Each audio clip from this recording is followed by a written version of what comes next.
नमस्कार दोस्तों, DK electrical channel में एक बार फिर से स्वागत है। आज हम कक्षा 10वीं के साइंस के ऑल इम्पोर्टेंट क्वेश्चन जो कि अध्याय 12 यानी चैप्टर 12 है, उससे चर्चा करेंगे। यह चैप्टर हमारा विद्युत यानी इलेक्ट्रिसिटी से संबंधित है। दोस्तों, ये बहुत ही महत्वपूर्ण क्वेश्चन है, तो आप इन्हें बहुत ही अच्छे तरीके से तैयार करें। दोस्तों, चलिए हम अपने क्वेश्चन को स्टार्ट करते हैं। दोस्तों, अगर आप हमारे चैनल पर नए हैं तो प्लीज़ हमारे चैनल को सब्सक्राइब करें और वीडियो अगर पसंद आए तो इसको ज़्यादा से ज़्यादा शेयर करें और बेल आइकन को प्रेस करें ताकि हर वीडियो आपको नोटिफिकेशन जल्दी मिलती रहे।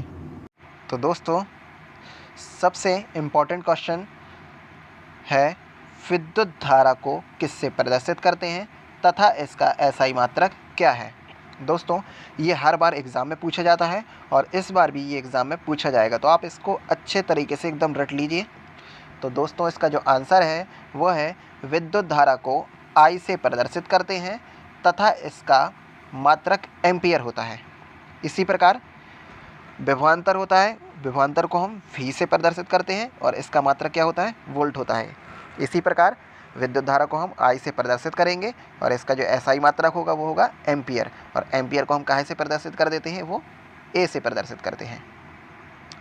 इसी प्रकार क्वेश्चन नंबर हमारा दूसरा है, उस युक्ति का नाम बताएं जो किसी चालक के सिरों पर विभवांतर बनाने में सहायता करती है। तो इसका जो आंसर है वो है सेल एवं बैटरी। सेल एवं बैटरी एक ऐसी डिवाइस या ऐसी युक्ति होती है जो किसी चालक के सिरों पर क्या करती है, विभवांतर उत्पन्न करती है। इसी प्रकार क्वेश्चन नंबर हमारा तीसरा है, यह कहने का क्या तात्पर्य है कि दो बिंदुओं के बीच का विभवांतर 1 वोल्ट है। तो दोस्तों, इसकी सिंपल सी डेफिनेशन लिखी है, यदि किसी धारावाही चालक के दो बिंदुओं के बीच 1 कूलोम आवेश को एक बिंदु से दूसरे बिंदु तक ले जाने में 1 जूल का कार्य किया जाता है, तो इसका तात्पर्य उन दोनों बिंदुओं के बीच का विभवांतर 1 वोल्ट है। और दोस्तों, यहाँ पे हम विभवांतर को वी से प्रदर्शित करते हैं और यहाँ पे हम देख सकते हैं कि जो विभवांतर यानी वी बराबर होता है वो होता है किया गया कार्य बटे आवेश, और किए गए कार्य को हम डब्लू से प्रदर्शित करते हैं जिसका मात्रक क्या होता है, जूल होता है, और आवेश को हम क्यू से प्रदर्शित करते हैं जिसका मात्रक कूलॉम होता है। यानी किया गया कार्य, इसका मात्रक क्या होगा, जूल। ये इम्पॉर्टेंट है, पेपर में पूछ सकता है। और विद्युत आवेश का मात्रक क्या होता है, इसी प्रकार विद्युत आवेश का मात्रक हमारा कूलॉम होता है। तो इसको भी आप याद रखे रहना। इसके बाद अगला क्वेश्चन है हमारा, 1 कूलॉम। अगला क्वेश्चन है हमारा, 1 कूलॉम आवेश की रचना करने वाले इलेक्ट्रॉन की संख्या परिकलित कीजिए। तो दोस्तों, हम जानते हैं कि एक इलेक्ट्रॉन का आवेश जो होता है वो होता है, यहाँ पे माइनस होना चाहिए था, -1.6 गुणा 10 की घात -19 आवेश है ना। इसी प्रकार 1 कूलॉम आवेश यहाँ पे 2 बार लिख चुका है। 1 कूलॉम आवेश की रचना करने वाले इलेक्ट्रॉन की संख्या जो होती है वो होती है 6.25 गुणा 10 की घात 18। यानी 1 कूलॉम आवेश की यदि रचना करना है तो इसके लिए कितने इलेक्ट्रॉन की आवश्यकता होगी, वो होगी 6.25 गुणा 10 की घात 18। ये बहुत ही इंपॉर्टेंट है, ये भी आपका एग्जाम में पूछा जा सकता है क्वेश्चन। और ये भी याद रखना है कि एक इलेक्ट्रॉन का आवेश कितना होता है। हमेशा इलेक्ट्रॉन जो होता है वो माइनस में होता है और प्रोटॉन हम पहले ही बता चुके हैं कि प्रोटॉन हमारा प्लस में होता है। इसी प्रकार क्वेश्चन नंबर 5वां है हमारा, 6 वोल्ट बैटरी से गुजरने वाले हर 1 कूलॉम आवेश को कितनी ऊर्जा दी जाती है।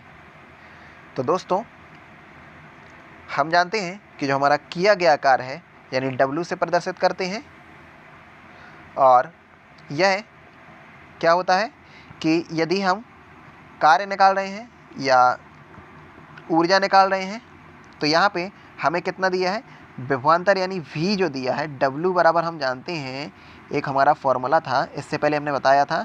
यहाँ पे देखिए आप, एक फॉर्मूला था वी निकालने का किया गया कार्य बटे यहाँ पे देखिए किया गया कार्य और बटे में क्या कर देते थे, आवेश कर देते थे। तो यहाँ पे हम देखते हैं कि बैटरी का जो विभवांतर है वो कितना दिया है, 6, और 1 कूलम दिया है, यानी आवेश का जो है वो कूलम दिया है। अगर हमें किया गया कार्य निकालना हो तो क्या करेंगे हम, जब हम जानते हैं यहाँ पे इसी में कि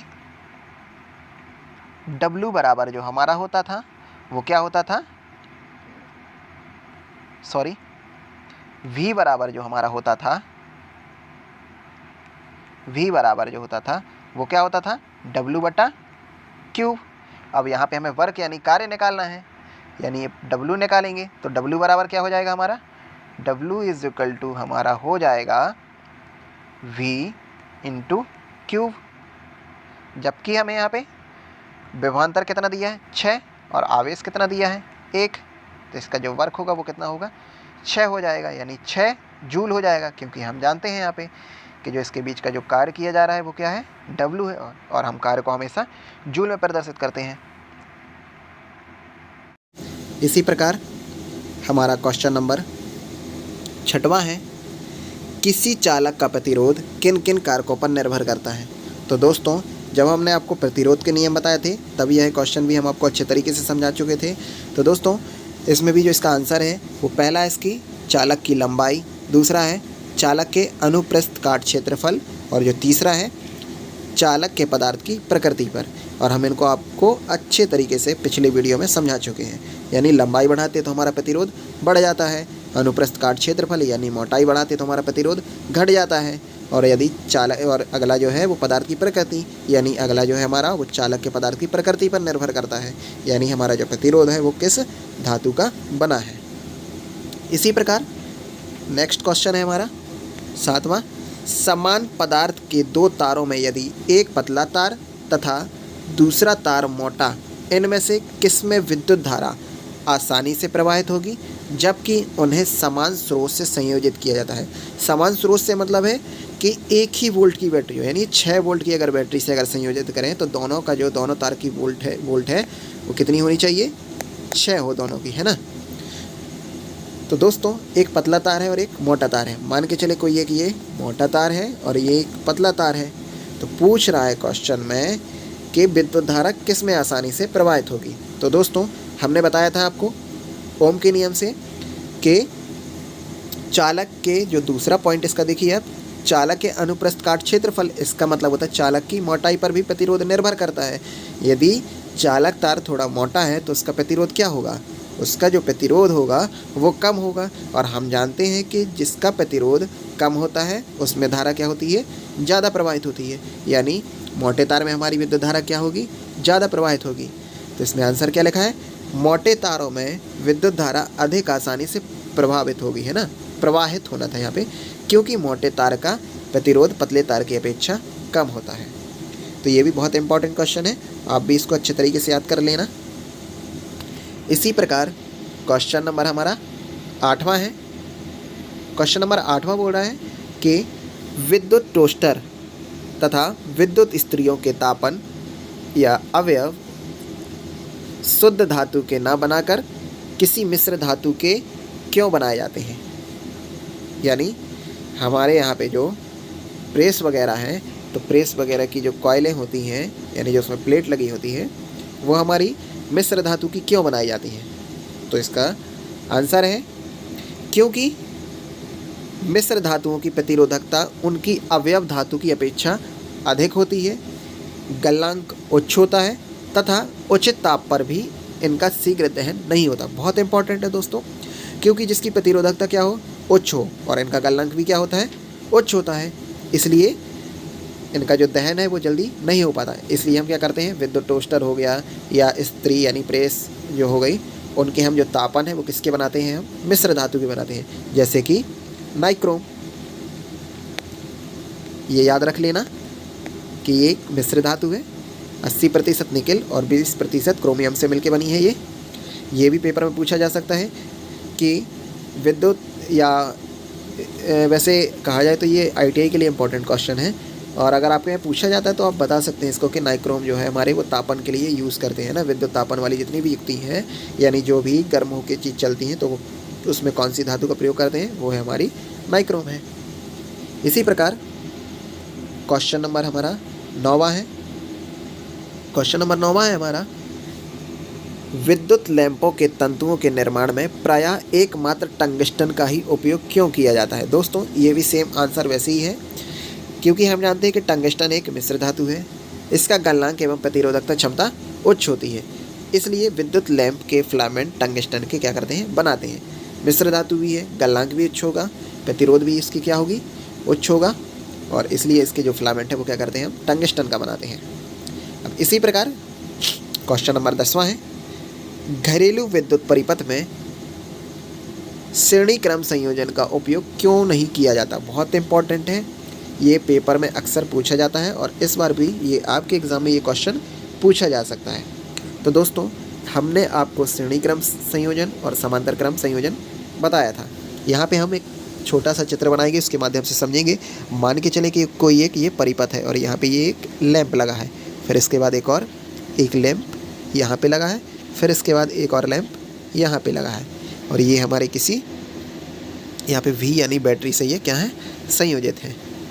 तो दोस्तों हम जानते हैं कि जब ये तीनों लैंप क्या है, प्रकाशित हो रहे हैं यानी जल रहे हैं, तो इस समय अगर मान के चलें कि कोई भी इन तीन में से मान लो कोई एक लैंप फेल हो जाता है, यानी इसका फिलामेंट टूट जाए, या फिलामेंट का मतलब ये जो हम देखते हैं ना लैंप में क्या होता है, एक ऐसी एक फिलामेंट बना होता है, बीच में देखा होगा आप लोगों ने, लैंप के बीचों बीच में एक ऐसा फिलामेंट बना होता है, तो ये क्या हो, फेल हो जाए, यानी ये क्या हो, फिलामेंट हमारा ऐसे कहीं से ये टूट जाए।